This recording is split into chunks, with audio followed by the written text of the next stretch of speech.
Mengapa hukum rokok ada yang bilang makruh, ada yang bilang haram? Mana yang benar? Menurut anda kira-kira gimana? Coba, begini, saya pernah ceritakan itu hari. Ada seorang guru di Saudi, saya ingatkan kembali, berdialog sama seorang syekh. Syekhnya dibilangin sama guru ini, guru sekolah ya, dia berpendidikan, dia bilang, syekh, kenapa anda mengatakan rokok itu haram? Apa sebabnya? Kata syekhnya, sementara dalam Al-Quran tidak ada dalil menyebutkan rokok secara khusus, nggak ada. Kenapa harus dibilang haram? Kata syekhnya, kau makan apel? Dia bilang iya. Kau makan jeruk? Iya. Baik, ada nggak disebut dalam Al-Quran apel sama jeruk? Dia bilang tidak ada. Baik, itu tidak ada, tapi boleh dimakan. Kenapa? Karena masuk dalam umumnya firman Allah, Allah menghalalkan semua yang baik-baik dan Allah mengharamkan yang khaba'ith, yang buruk, gitu kan? Jadi ulama mengeluarkan kaidah semua yang baik maka halal, semua yang buruk maka haram. Semua subhanallah yang haram itu pasti berefek tidak baik, gitu kan? Lalu dia bilang, tapi setahu saya tidak buruk karena saya merasa nyaman-nyaman saja, gitu kan? Saya merokok, saya percaya diri, saya nggak ada masalah.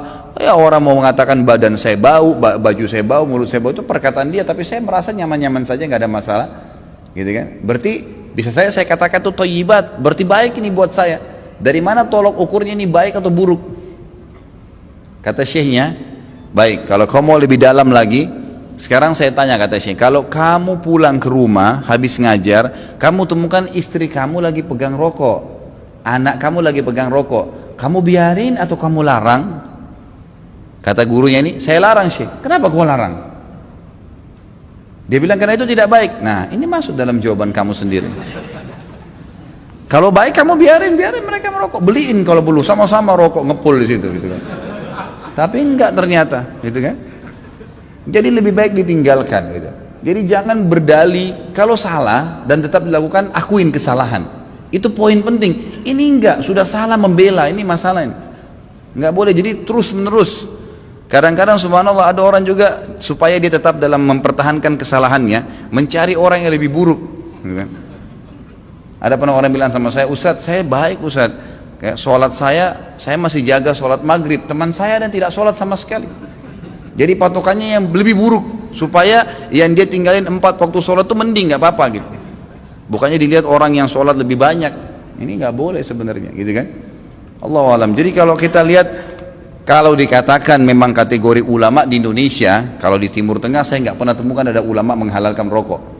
Di Indonesia ini karena kiai kita terlalu murah gelarnya, ayahnya kiai, anaknya jadi kiai, bisa ceramah berapa kali atau pulang haji jadi kiai juga. Ini luar biasa ini.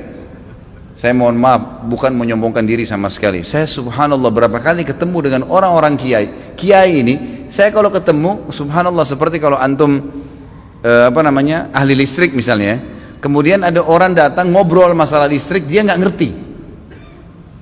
Misalnya ini listrik ini harus dipasang begini, jaringannya begini, terus dia bilang enggak harus begini, tapi dia salah jelas. Antum pastikan teorinya benar, salah ini orang. Kita akan bilang kok ngawur ini orang ngomong.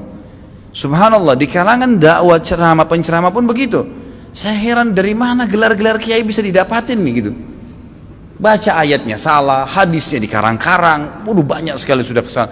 Cerita dongengnya sudah tidak masuk di akal. Orang yang mati bisa hidup kembali lah, ini dari langit lah, ini macam-macam. Yang tidak masuk di akal, ini dari mana orang ini nih gitu. Ya, dari mana asal muasalnya bisa muncul gitu. Belum lagi yang sunnah Nabi SAW dilanggar, yang kukunya panjang, yang istri nggak pakai jilbab, yang luar biasa. Makanya kata ulama, kalau kau mau melihat seorang alim, kau akan temukan kealiman itu pada diri dan keluarganya. Emang ada ciri di situ, istrinya, anaknya, memang ada ciri kealiman di situ. Ada ilm, alim kan itu maksud dari ilm ya. Ada pengetahuan agama pada diri mereka. Kalau enggak, gitu. Ada teman saya, subhanallah, bawa undangan pernikahan tamatan Mesir waktu itu di kota Makassar. Perkawinan saya nggak hadir, nggak sempat hadir gitu. Kemudian dia datang setelah itu berkunjung ke rumah saya, gitu kan. Datang ada satu perempuan bersama dia rok pendek. Lalu kemudian ini tamatan Mesir dan LC gitu. Jadi akhirnya saya ngobrol-ngobrol sama dia, ahlan akhi, baik gini-gini. Saya tahunya selama ini orang yang memang teman-teman ini semoga Allah berikan hidayah, malas sekali terjun di dakwah gitu. Jadi mereka pulang, mereka sibuk dengan bisnis, tapi dakwah dilupain. Akhirnya tidak terbentuklah pribadi untuk berdakwah, intinya begitu. Terus saya bilang, mana harim antum? Harim itu istri ya. Oh ini dia dengan malu nunjuk ini di sebelah gitu. istri antum ini Masya Allah. Semoga Allah kasih hidayah ya. Jadi bisa, kenapa nggak nikah dengan wanita yang berjilbab banyak, kesian ngantri, gitu kan? Ngapain harus ngambil orang yang tidak? Ya susah, jadi PR lagi ya. Tapi Allahu alam, ya masing-masing orang punya cara ya.